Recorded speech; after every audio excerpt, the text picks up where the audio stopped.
Uniform naman, sa hotel, mas formal, may standard look, lalo na sa lalaki. Pero depende pa rin sa hotel na pinagtatrabahuan mo. Sa restaurant naman, depende kung saan ka naka-assign. Kung sa service, merong naka-polo tapos naka-blazer. Ganon din sa mga babae. Lalo na pagka sa mga malalaking restaurant.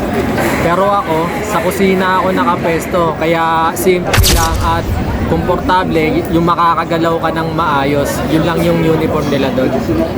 Sa role rotation naman, sa hotel mas specific yung trabaho. Kung sa front desk, reception, kung housekeeping ka, yun lang din ang magiging trabaho mo.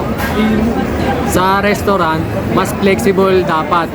Pwede kang sa service, pwede kang sa cashier, pwedeng tigalinis all around, pero hindi ka pwede sa loob ng kusina.